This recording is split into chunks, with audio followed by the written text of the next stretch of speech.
If you're reading this, it means I'm still alive, for now. And if you're smart, you'll believe every word I'm about to tell you, because I didn't. I laughed when the first girl went missing. I laughed when Mama Oji screamed in the market that blood was buying someone's riches.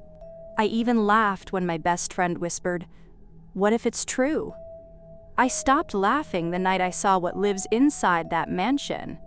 I'm Zina. I live in Oguta Town, a place where cement houses stand proudly beside shrines and satellite dishes share rooftops with carved charms to ward off spirits. People here love their smartphones, but they still sacrifice white cocks when a child gets too sick for medicine.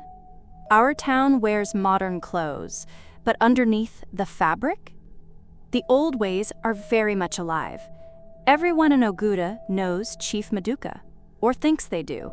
He's the man behind the boreholes, the scholarships, the new school roof. He's rich beyond belief. But no one knows where his money really came from. He rarely speaks in public, never attends church, never mingles. But people worship him all the same.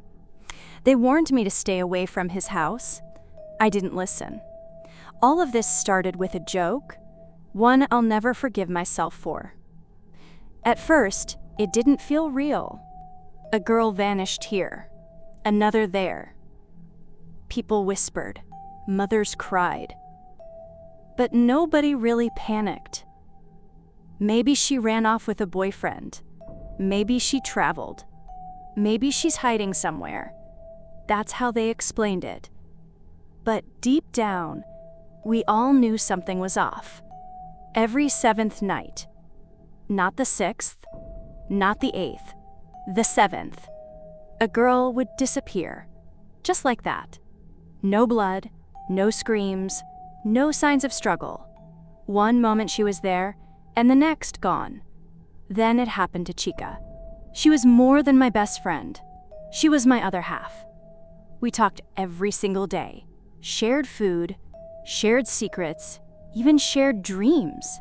That evening, we sat under the mango tree and laughed about boys. She said she was tired, going home early. I watched her walk away, her slippers slapping softly against the pavement. The next morning, her mother's scream shook the whole street.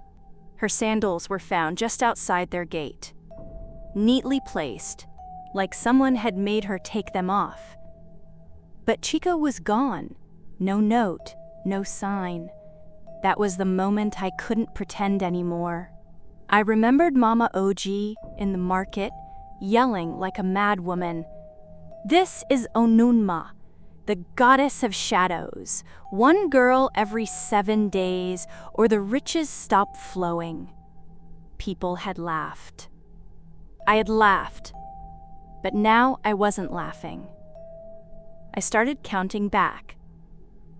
The first girl went missing the same week Chief Maduka returned from overseas. Since then, every 7 nights, another girl had vanished. 7 days, 7 days, 7 days. Like a clock made of blood. That was when people began marking their gates with red chalk. Some stayed awake through the night. Mothers began chaining their daughters' bedroom windows shut. And I started to wonder if I'd be next. It was a Wednesday afternoon when the black SUV rolled up to our gate, shiny, spotless, and silent like a hearse. The engine didn't sputter, it purred. A man in dark sunglasses stepped out, wearing a suit so sharp it could slice air. He didn't say much, just asked for my mother and handed her a black envelope with my name on it in gold ink. "You've been selected to attend a scholarship award dinner at Chief Maduka's mansion," he said, then bowed slightly and left. My mother screamed with joy. She danced around the compound, praising God, hugging me tightly. "You see? I told you your time will come. You're going to university, Zina." But all I could do was stare at that envelope like it might open its mouth and bite me. Something felt wrong. Too wrong. That night, I couldn't sleep. I kept glancing at my window, and around 2 a.m. I saw it. A shadowy figure, just standing there. Not moving, not knocking, just watching. No face, no features, just blackness pressed against the glass. When I blinked, it was gone. But the fear stayed. I should have said no. I should have burned the invitation. But I didn't. Instead, I slipped my phone into my purse, fully charged and set to record. If anything strange happened at that mansion, I would capture it. Because something in my bones whispered. This wasn't just dinner. It was a test. Or a trap. The mansion stood like a castle pulled from a dream, or a nightmare. Its white walls glowed under the moonlight, too clean, too still, as if it didn't belong in a place like Oguta. As I stepped through the grand entrance, the cold hit me like a slap. Not breeze, not a sea, a kind of spiritual cold, like something old and dead lived in the walls. The staff moved like shadows. They wore all black, heads bowed, and not a single one of them blinked. They didn't greet. They didn't speak. They just glided. Then Chief Maduka appeared, dressed in a blood-red kaftan, arms open, smile too wide, too many teeth. "Zina, welcome, my dear," he said, voice warm like honey, eyes cold like ice. He held my hand too long. His touch made my skin crawl. Inside the dining hall, about a dozen other girls were seated. All dressed up, all smiling, all laughing, but their laughter felt hollow, like someone had taught them how to pretend to be happy. The food was perfect. The air was wrong. I made an excuse to use the bathroom and slipped away. Down a long corridor, I heard chanting, low, rhythmic, and ancient. It came from behind a golden door. Curiosity pulled me toward it. I peeked through the narrow crack. There, inside, was a room as black as the night. At the center stood a massive serpent statue, black as charcoal, coiled around a blood-drenched altar, with red candles flickering on every side. A man was kneeling, sobbing. "Take her. I offer her. I've done what you asked." Then he vanished into smoke. Just like that. Gone. My heart nearly stopped. I reached for my phone, already recording.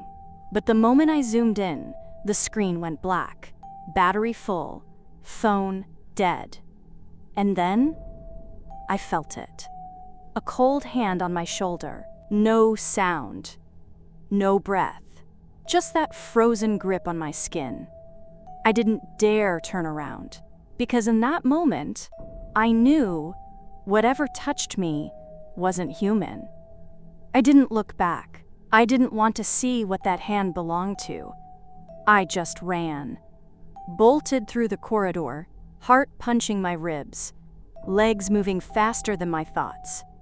The hallway stretched like it would never end, and with every step I took, I swore the air got colder. Behind me, I heard nothing.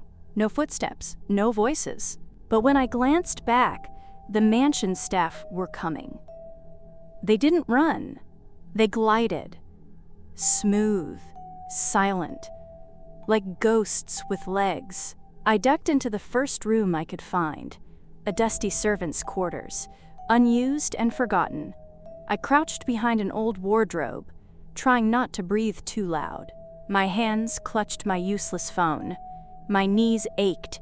My eyes stung from fear. I stayed there for hours, afraid to blink, afraid to pray too loud. When the sun finally rose, I slipped out through a back door and found a broken fence behind the kitchen.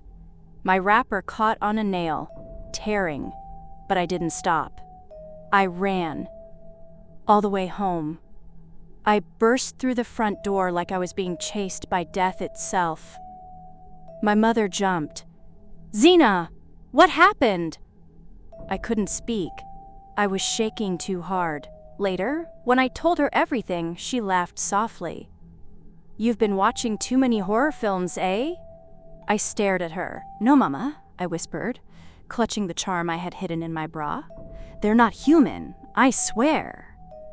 I didn't know where else to go, so I ran to Mama Oji. She was waiting on her veranda, as if she'd seen me coming in a vision. She didn't act surprised when I told her everything. Not the statue, not the chanting, not the vanishing man. She simply nodded and disappeared into her hut. When she returned, she held out a small leather charm, wrapped in red thread, warm in my palm like a living thing. "Wear it," she said, "day and night. Never take it off, not even in your sleep. It won't stop death, but it can confuse it. It may buy you time." I tied it around my neck, heart pounding. That night, the house felt still, too still. We were about to sleep when Tobe, my little brother, opened the front door and called out, "Zina, someone left something here." A wooden box sat at the doorstep. Inside, Chica's earrings and a single folded palm leaf. The words written in blood-red ink made my stomach drop. "You saw too much. You're next." My hands trembled as I clutched the charm tight against my chest. "There are 7 days left," I whisper now. "I don't know if I'll survive them, but I'm going to try." To be continued. Bye. Thanks for watching. Please subscribe to our channel so you won't miss what happens next.